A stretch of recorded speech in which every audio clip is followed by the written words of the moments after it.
As you assess the motor system, focus on body position, involuntary movements, characteristics of the muscles like bulk, tone, and strength, and also coordination.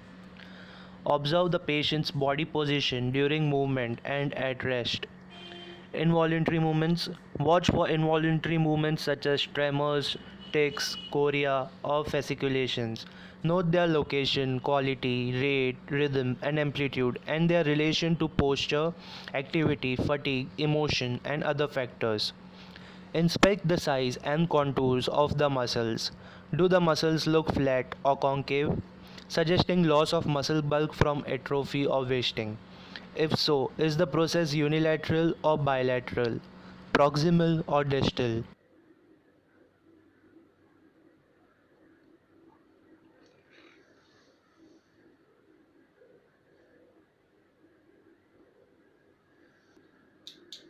When inspecting for atrophy, pay particular attention to the hands. The spaces between the metacarpals where the dorsal interosseous muscles lie should be full or only slightly depressed.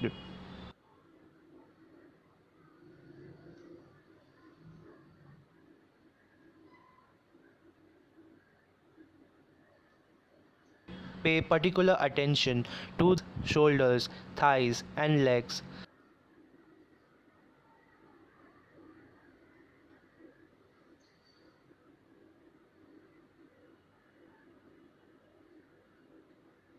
Inspect for fasciculations in atrophic muscles. If absent, tap on the muscles with a reflex hammer, which stimulates them.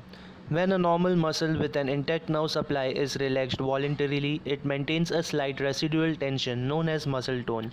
This is best assessed by feeling the muscle's resistance to passive stretch. Persuade the patient to relax. Hold one hand with yours and while supporting the elbow, flex and extend the patient's fingers, wrist, and elbow and put the shoulder through a moderate range of motion. On each side, note muscle tone, the resistance offered to your movements. Tense patients may show increased resistance. If you suspect decreased resistance, hold the forearm and shake the hand loosely back and forth. Normally, the hand moves back and forth freely but is not completely floppy. If resistance is increased, determine if it varies as you move the limb or persists throughout the range of movement and in both directions. For example, during both flexion and extension, feel for any jerkiness in the resistance. To assess muscle tone in the legs, support the patient's thigh with one hand, grasp the foot with the other, and flex and extend the patient's knee and ankle on each side. Note the resistance to moving the limb. Normal strength varies widely, so the standard of normal should allow for factors like age, sex, and muscular training. The patient's dominant side is usually slightly stronger than the non dominant side, though differences can be hard to detect. Give the patient the advantage as we try to overcome the resistance and judge the true muscle strength. Test flexion C5 C6 biceps and brachioradialis and extension C6 C7 C8 triceps at the elbow by having the patient pull and push against your hands.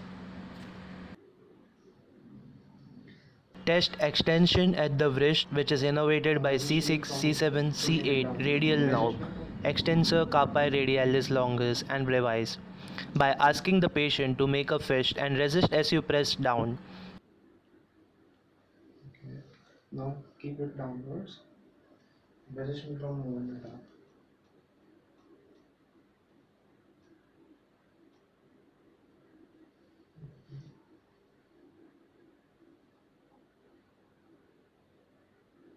Okay, fine. Now squeeze my two fingers as tightly as you can. Normally, it should be difficult for you to pull your fingers from the patient's grip. Test finger abduction, which is innervated by C8, T1, and ulnar nerve. Position the patient's hand with palm down and fingers spread. Instruct the patient to prevent you from moving any of the fingers as you try to force them together. Weak finger abduction occurs in ulnar nerve disorders. Test opposition of the thumb innervated by C8-T1 median nerve.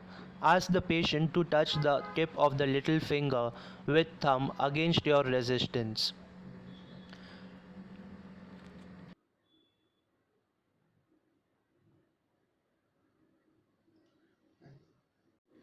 I'll place my hand on your thighs and try to raise your leg. Okay. Test flexion at hip, which is innervated by L2, L3, L4, and iliopsoas muscles. By placing your hand on the patient's mid thigh and asking the patient to raise the leg against your hand. Now try and lower your leg. He's straight up. Test extensions at the hips, which is innervated by S1 and gluteus maximus. Have the patient push the mid posterior thigh down against your hand. Test abduction at the hips L4, L5, S1. Place your hands firmly outside the patient's knees. Ask the patient to spread both legs against your hands. Test adduction at the hips. Squeeze your leg. Place your hands firmly on the bed between the patient's knee. Ask the patient to bring both legs together. Flex your knee. Close. Now I'll try to straighten your leg. Avoid me doing Test extension at the knee L2, L3, L4 quadriceps muscles. Support the knee in flexion and ask the patient to straighten the leg against your hand. The quadriceps is the strongest muscle in the body, so expect a forceful response. Now again flex your knee. Test flexion as the knee, which is innervated by L4, L5, S1, S2, and hamstrings. Position the patient's leg so that the knee is flexed with the foot resting on the bed. Tell the patient to keep the foot down as you try to straighten the leg. Now just look like this. Now try to move your foot upward. Test foot dorsiflexion and plantar flexion at the ankle by asking the patient to pull up and push down against your hand. Heel and toe walk also assesses foot dorsiflexion and plantar flexion respectively. Now push downwards.